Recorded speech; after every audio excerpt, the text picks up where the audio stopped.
Hi, today I'm going to do a review on Jean-Paul's Le Beau Narziss. If you're French, you already know, but if not, English translation is daffodil. If you're Spanish, you might recognize as Narciso, or as Italian translation, I think, as well. If you're one of those German friends I got, you may recognize as Narziss, and not to be confused with Nazi, but yeah. So here's a bottle. It's very beautiful, almost similar in color, a little darker, like a little more of a bluish hint than the flower edition. It was also similar in color, but more of a gray. Um, Bottle's beautiful. Might actually be the nicest one, but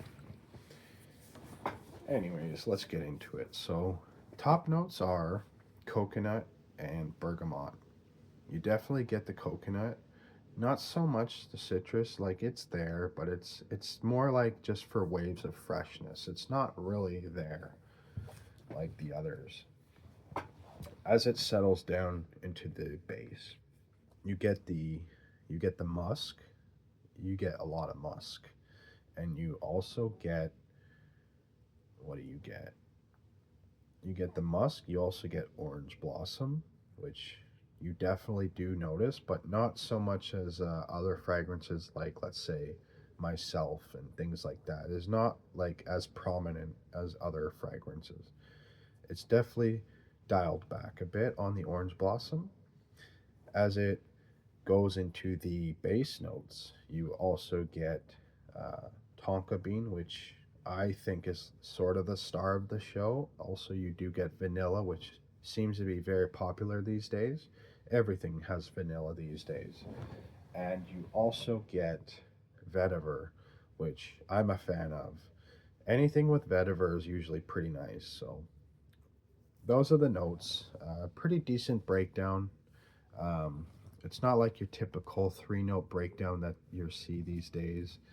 But, anyways, so it is perfumed by Quentin Bish. He's one of my favorite perfumers. A lot of the things he's done are in my top favorites. So, I really do enjoy what he does and what he creates. So, definitely don't sleep on it. I would say that this fragrance technically is gender neutral, as the name implies. Like, Narcisse is technically a name that's given to both men and women, like in the French region. So I think that that sort of makes sense in the naming scheme. Although in the opening, you do get a pretty big blast of baby powder. It's almost like you took your hand, threw it on a bunch, or threw in a bunch of baby powder, and went, and just, you get a ton of baby powder at the beginning, and that may turn some people away, I know, but let me say that it doesn't last that long. The baby powder sort of fades approximately like 40-45 minutes in. So you do have to deal with that for a little while, but it's not offensive at all. Um, it's not unpleasant. It's just that it could technically lean a little femme at that point. Um, as the musk comes into play, even the orange blossom definitely pulls it back to that neutrality, and the vetiver, the vanilla, and the tonka bean definitely lock it in as a neutral scent. So just keep that in mind. The opening might not be your favorite, but it definitely gets better as time goes on. And as time goes on, you'll notice that it's got great performance.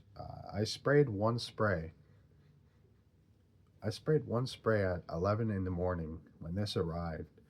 I can still smell it, and it's currently a quarter after 8. So we're looking at 9+ hours with one spray. It's pretty impressive. Like, sure, it's a skin scent at this point, but to get 9 hours with one spray, and I've used the bathroom a few times. I've washed my hands. You should always wash your hands, but I can still smell it. I can still pick it up. Definitely got that tonka bean. He's definitely got the vanilla there still. So yeah, it's impressive. Um, the bottle comes in 75 two sizes, 75 and 125. I got a tester, as you can see. I picked it up at Fragrance Buy, but if you're looking to test it out and not blind buy, I would recommend hit up your local duty free, probably at an airport or something like that. You could definitely find it there. So I would say it's maybe not blind buy safe, but if you're into things and like to live on the edge, then definitely pick it up. You have no risk at all.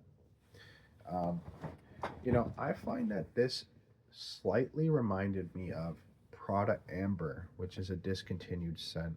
Um, I would have to, compare them a little better side by side, but just off of what I was smelling throughout the day, it kept making me think of the Prada Amber, which is a very nice discontinued scent, which is like a office fragrance, something you would definitely want to use in the office.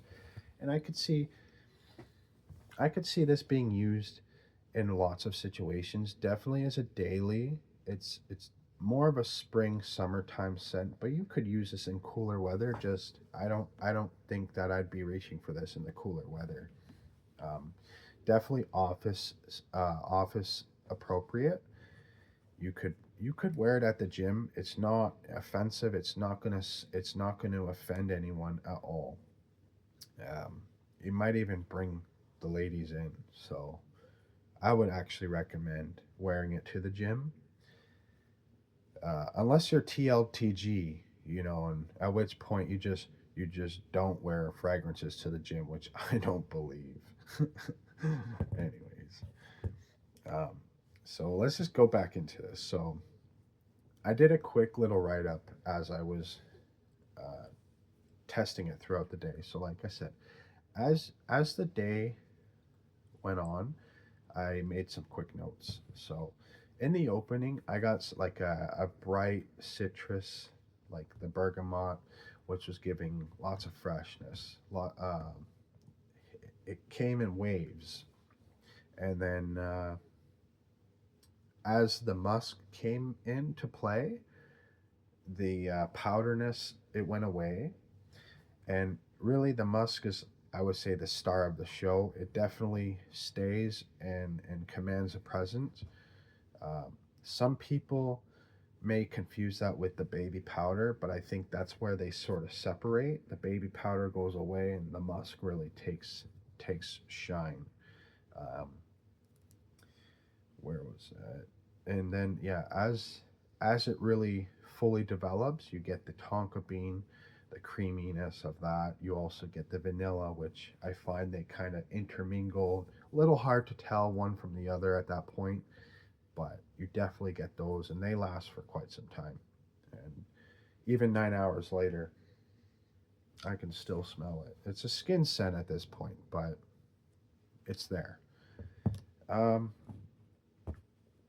just wanted to quickly maybe summarize.